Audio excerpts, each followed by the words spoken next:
Imagine a creature that swoops down from the heavens with the speed of a storm, its talons outstretched, ready to snatch away anything or anyone in its path.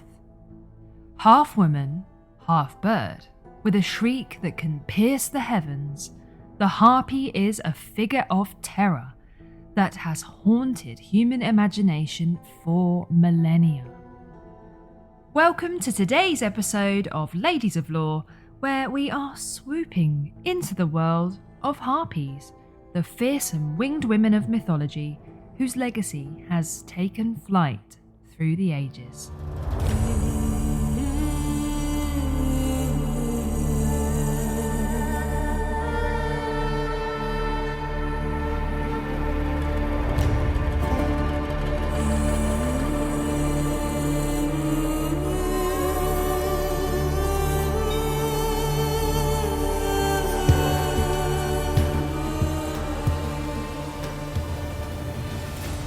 And welcome back to Ladies of Lore.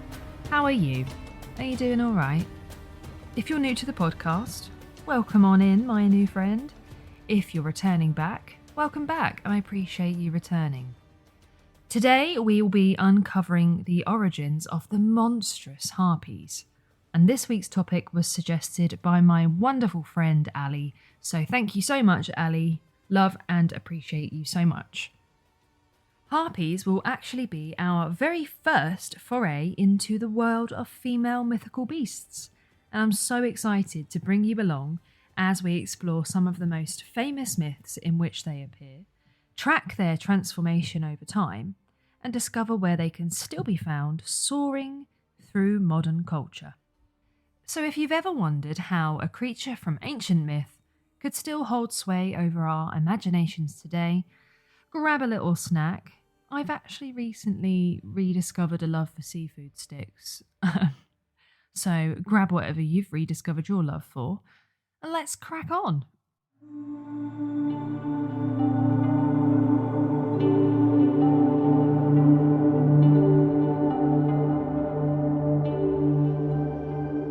The origins of Harpies lie deep within the ancient myths of Greece, where they were known as Harpiae, a term that translates to snatches.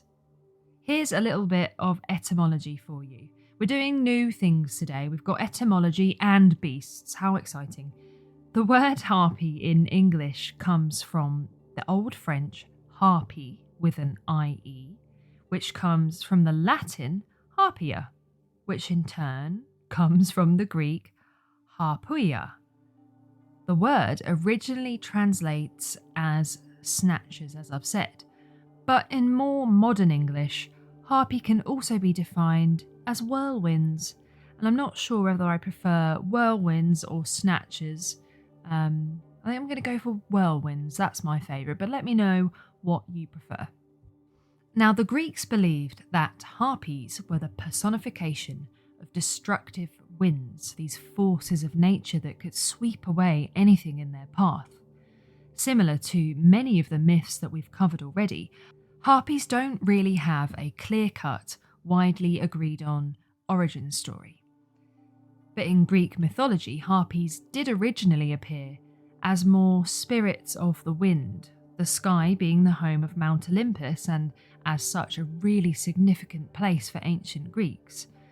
The atmosphere and the weather was closely associated with the whims of the gods due to their position high up in Mount Olympus, and so it could have been that Harpies were initially a personification of the ever-changing winds and weather. Now, I'm going to call duality bingo here, as Harpies were also associated with the duality of the air, calm and graceful at times, but also able to cause massive amounts of chaos and destruction. And we always appreciate a many-layered woman in this show, and Harpies appear to be no different to that. And this wind spirit type portrayal is how Harpies appear in the Homeric poems. And she was called Podarge and was married to Zephyrus, and together they had 2 children, who were the 2 horses that would go on to belong to the great Achilles, Xanthus, and Balius. It wasn't actually until a little bit later on that Harpies took on any kind of true physical form, and that came in Hesiod's Theogony. Yep, that's that same guy we spoke about who wrote about Medusa.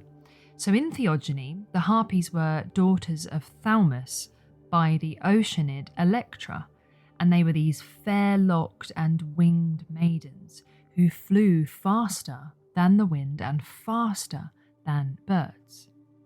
Now, early Harpies were in no way disgusting, and it was only as time went on that Harpies began to be portrayed in this ugly and fearsome way. Here's a description from Book 3 of Virgil's Aeneid.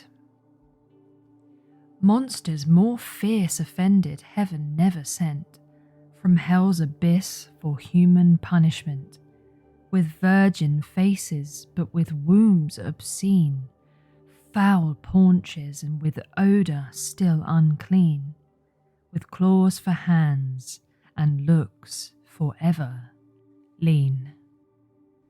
And what Virgil is describing here is the half-bird, half-woman depiction of Harpies that's perhaps the most well known, and it might be what you thought of when we started this episode today. So Harpies were then depicted as half woman, half bird, and their upper body was the body of a woman, sometimes beautiful, sometimes ugly, and the lower body was a bird, complete with massive, powerful wings and sharp talons. So they were also what we would call a composite creature, and we've covered one of those before when we spoke about Medusa, as the Gorgons were a composite creature. And they're also a little bit similar to, and sometimes mixed with, sirens, and I will definitely be covering sirens on a future episode. So watch this space. In ancient art, Harpies were often more peripheral creatures, not usually the focus, but they were featured on pottery and in murals, mostly in relation to their story with Phineus and the Boreads, which, of course, we will be covering in just a few moments. So these half-bird, half-women creatures, ugly or not, served as agents of divine punishment. The gods, particularly Zeus, would send them to torment those who had committed grave offences, and they were relentless in their pursuit, often described as the hounds of Zeus, and their arrival was a sign of impending doom.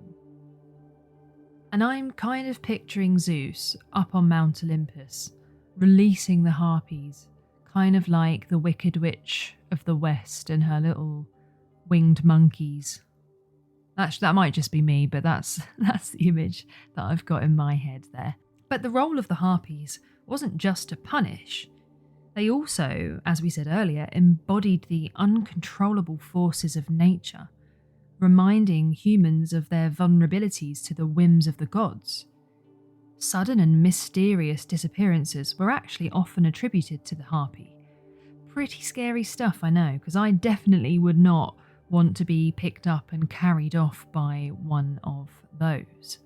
And if you were wondering if other cultures have similar creatures in their mythologies, then the answer is a resounding yes.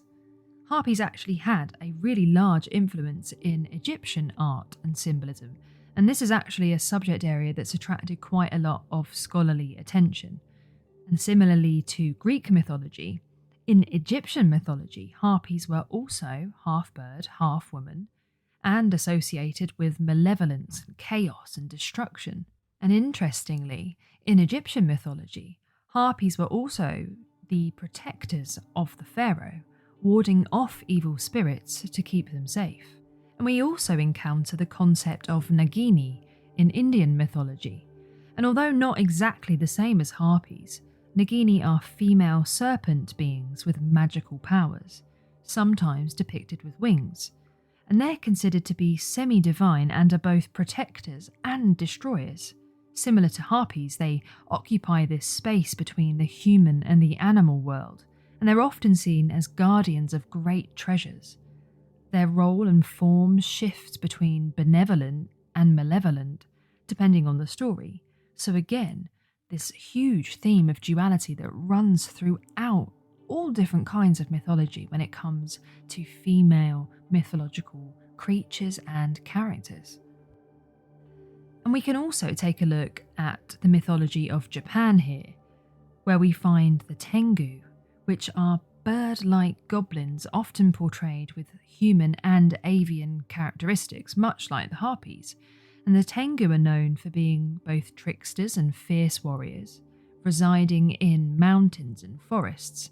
And although, again, not exactly Harpies, the similarities in their depiction and their roles within mythology is quite striking. Travelling westward, we find similar figures in Slavic mythology, where creatures like the Rusalka and Siren come into play.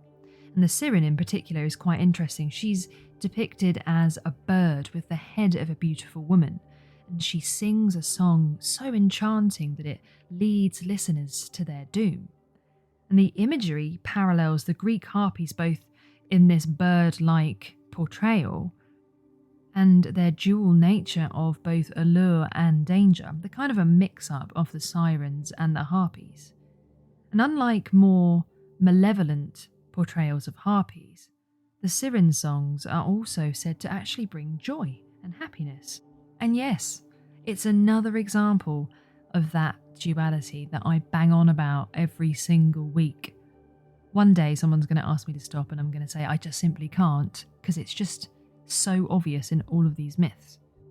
And Harpies can also be found in Native American cultures, and they're often depicted as winged creatures with the body of a bird and the head of a human, and they're believed to possess supernatural powers and are associated with various aspects of nature and spirituality. Harpies take on quite an important role in traditional native stories, legends and rituals, serving as guardians or messengers between the natural and spiritual worlds. Native American artists have incorporated Harpy imagery into their works to explore themes like spirituality and transformation and the interconnectedness of all living beings. Through these artistic interpretations, Harpies continue to serve as symbols that bridge these cultural traditions and connect individuals with their ancestral heritage. So it's really evident that Harpies are actually quite significant across several different cultures all over the world, and they're mostly associated with themes of chaos, punishment, and divine retribution, but they're also sometimes guardians. And now we know a little bit about Harpies, we've got a good picture of what they look like and what they symbolised. Let's jump into a little myth about Harpies, shall we?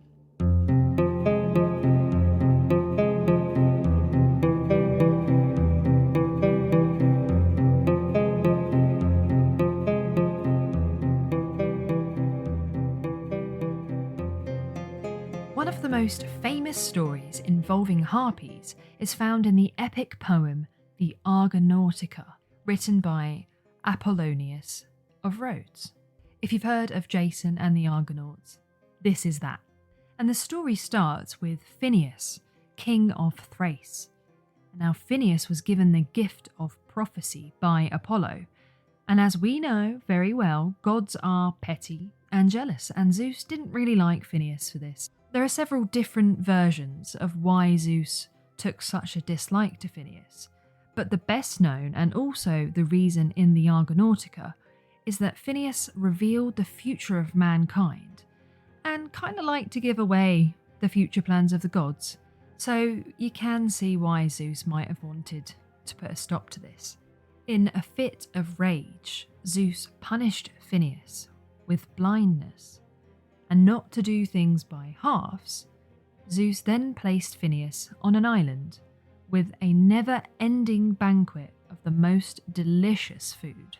Sounds like not a bad compromise for the lifelong blindness and isolation, right? Wrong. This is where the Harpies come in.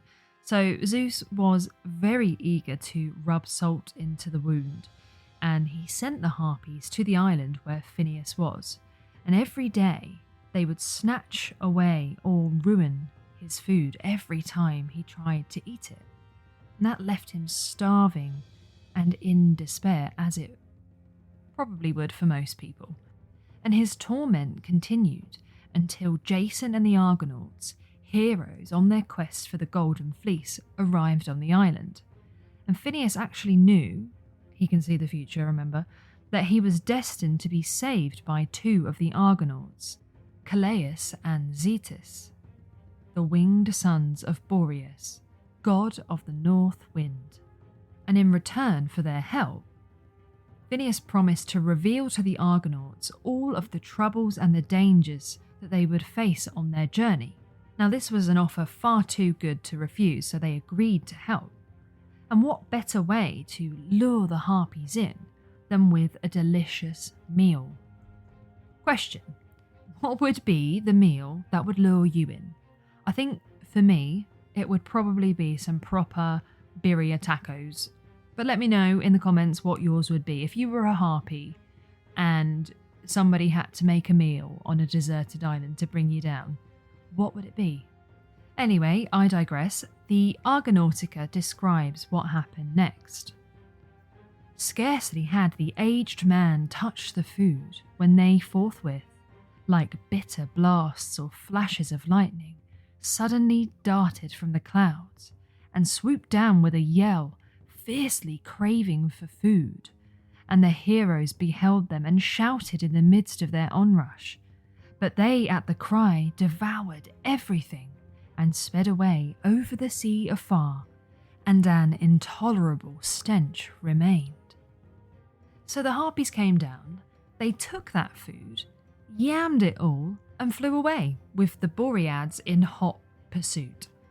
They were chased for miles, and when they reached the islands known as the Echinades, the Boreads were ordered to let them go. And here's a fun fact for you. The islands to which they had chased the Harpies were henceforth called the Strophides, the Islands of Turning. Now, this is mythology, so we all know there's another version of the end of that story, and in the alternative version, the Harpies were destined to be killed by the Boreads, and the Boreads were destined to die if they failed in their pursuit. As it was prophesied, the Harpies did both die. One fell into the river Tigris, which was renamed the Harpies, and the other died of exhaustion. So sadly, as they never actually caught up with the Harpies, the Boreads also dropped dead. One of these is significantly more dramatic to the other, so which one do you prefer? I'm always going to go with the drama. I'm going to follow where the drama is, so I think I prefer the latter, but let me know what you think. And this story is a classic example of how Harpies were used in mythology, as punishers, but also as challenges that heroes must overcome. Their role in tormenting Phineas also reflects their function as symbols of divine retribution, sent by the gods to punish those who had overstepped their boundaries or just annoyed the gods in general. But the Harpies weren't confined to just one story. They appeared in various other myths, sometimes as agents of punishment, sometimes as omens of disaster. In some stories, they were also associated with the Furies, or other fearsome female deities of vengeance. And this connection just further emphasises their role in enforcing the moral order established by the gods. Through these tales, Harpies became more than just mythological monsters. They were representations of the darker aspects of divine will, reminders that the gods could and would be merciless in their judgment.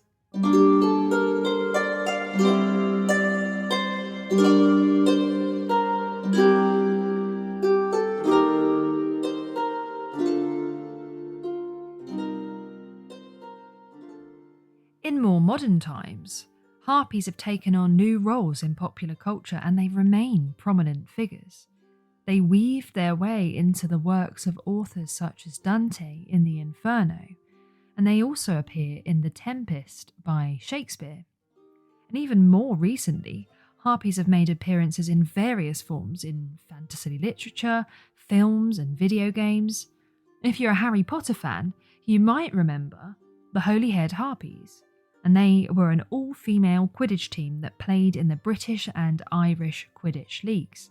And actually, Ginny Weasley ended up playing for them, so they're quite well known in the Harry Potter universe. Harpies also pop up in tabletop role-playing games like Dungeons & Dragons, where they are described as medium monstrosity, chaotic evil. I love it. Here, harpies are often encountered as dangerous creatures, but with a bit more backstory and personality than their ancient counterparts. Again, they're also a little bit of a mashup with sirens, and one of their actions is called Luring Song, a magical melody that charms and incapacitates the target. And their influence also extends into video games, appearing in games like Age of Empires, Against the Storm, and God of War. They're weirdly absent though from the Assassin's Creed Odyssey game, which is a shame because that game is so good and I'd have actually loved to have seen them there. But they do pop up in another fantastic game, Baldur's Gate 3. I'm really letting my nerd shine through today because I've actually just started a new Baldur's Gate campaign today. I'm playing as a bard called T-Swizzle. I'm in my geeky era in a big way right now. But again, harpies appear here as a bit of a mashup with sirens. In modern society, harpies continue to symbolise certain behaviours or social issues, and the term harpy is sometimes used in a derogative way to describe women perceived as overly aggressive or domineering, but thankfully this usage is seen as outdated and a bit problematic, as it should be, because it's not great, is it? It's not passing the vibe check. There's actually an episode of The Simpsons where Homer and Marge are in a couple's counselling session. You know what, I'm going to play the audio for you of this episode because it is kind of funny, it's quite short. Oh, 3 couples, our best turnout yet. Why don't we go around the room and everyone can introduce themselves and tell us a little bit about why they're here. John, Gloria? My name's Gloria. I'm here because Johnny Boy hasn't been able to cut it man-wise for some time. Not that I'd want his odor of gin and sour defeat pressed against me. That's enough, Gloria. Thank you, Gloria. John, why don't you tell us a little about why you're here? She never cooks. She keeps a filthy house and she talks profanely. She's the queen of the Harpies. No, I'm Queen not. of the Harpies. No, I'm not. Here's your crown, your majesty. Get away from Queen me, of the Harpies. swine. You're to the right place. Queen of the Harpies. I love it. I love The Simpsons. It's great. So despite becoming a more outdated term, this use of the word harpy reflects how the harpy's legacy as a figure of fear and power has persisted into modern language, and it's also reflective of how society sees women. A little bit like when we explored Medusa and how the photoshopping of Medusa's head onto celebrities' bodies and that famous image of Donald Trump and Hillary Clinton as Perseus and Medusa. These terms from ancient mythology, they trickle through into modern day and they get these negative connotations before females come along, and we claim that back, as we rightly should. Beyond literature and games, harpies have also made their way into music and visual arts. In music, they might be invoked in a bit more of a metaphorical sense, symbolising overwhelming emotions or destructive forces. Rock and metal bands sometimes use the imagery of harpies in their videos to convey the themes of chaos and rebellion and inner turmoil, and these references tap into the ancient associations with harpies as these fearsome, powerful creatures.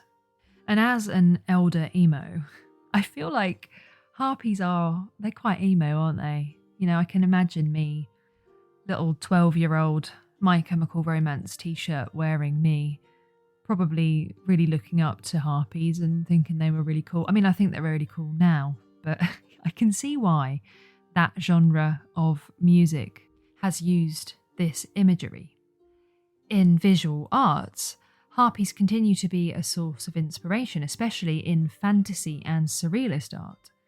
Artists might depict harpies in ways that blend the traditional monstrous forms with modern sensibilities, creating these hybrid creatures that are both familiar and new. And these artworks often explore again the duality of harpies' nature, combining beauty with horror, allure with danger, and freedom with menace. And such depictions can be seen as a bit of a commentary on the complexities of human nature. And harpies have also found a place in feminist literature and discussions, though in a bit more of a recontextualised form, similar to Medusa. Some modern interpretations reimagine harpies as not mere monsters but as symbols of female power and agency, reclaiming their ferocity in a positive light. And this reimagining challenges the traditional negative portrayals and offers a new perspective on what it means to be fierce and independent. The Harpy magazine celebrates pop culture, politics, and the promotion of women and non-binary people's voices. I read a really interesting article while researching this episode, which I'll link in the show notes, but I'll give you one of my favourite quotes from that article. By reclaiming harpy as both word and symbol, we hope to take away its power as an insult and shift society's paradigm of the ideal woman. Harpy magazine was created as a platform for women and non-binary people, so their voices could be heard and appreciated. After 1 year, our aim to promote diverse voices, support creative engagement, and create an accessible and inclusive online community is stronger than ever. So let's keep harping on about the things that matter and take pride in being shrieking, grasping, greedy feminists. Isn't that cool? I love how they really reclaimed all of these what previously were negative connotations of harpies and turned it into something positive, because we do deserve to be heard. We deserve to be greedy, to shriek, to grasp, to shout, and to get what we want. And this broad spectrum of appearances in modern culture, from derogatory terms to symbols of empowerment, showcases how deeply embedded harpies are in our collective consciousness. Despite originating in ancient mythology, they've continued to evolve, reflecting the changing values and concerns of society, and this is another common thread that runs through a lot of the mythological women we've discussed. Over time, many of these women have had their agency returned to them and have been reclaimed by modern-day women as symbols of power, sexuality, survival, and independence.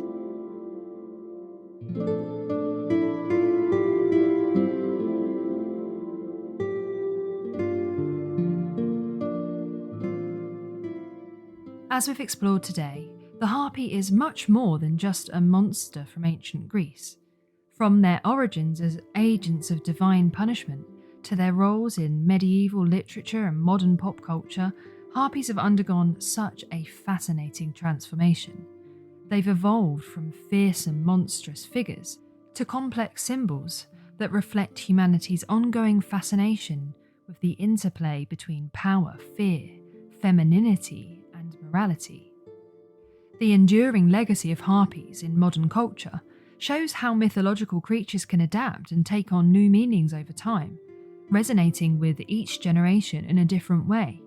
Whether as terrifying adversaries, cautionary figures, or even icons of empowerment, harpies continue to captivate our imaginations, reminding us of the potent blend of fear and fascination that they have inspired for thousands of years. So next time you encounter a harpy, whether in a book, a game, or even as a metaphor, take a moment to consider the rich history and evolving symbolism behind these winged creatures. They are testament to the enduring power of myth and the way it shapes our understanding of the world. Thank you so much for joining me again on this week's episode of Ladies of Lore. If you've enjoyed this deep dive into the world of harpies, please do subscribe to the podcast and maybe leave me a little review on your favourite podcast platform. Your support really does help me to continue to bring these mythological ladies to life, one story at a time. And if you know anybody else that wants to hear all about the women of mythology, please do send them my way. I'm always up for more people to share these wonderful stories with. Join me next week where we'll unravel another thread in the rich tapestry of mythology. Until then, keep questioning, keep exploring, and remember, sometimes the most terrifying creatures aren't the ones that lurk in the shadows, but the ones that challenge our understanding of the world.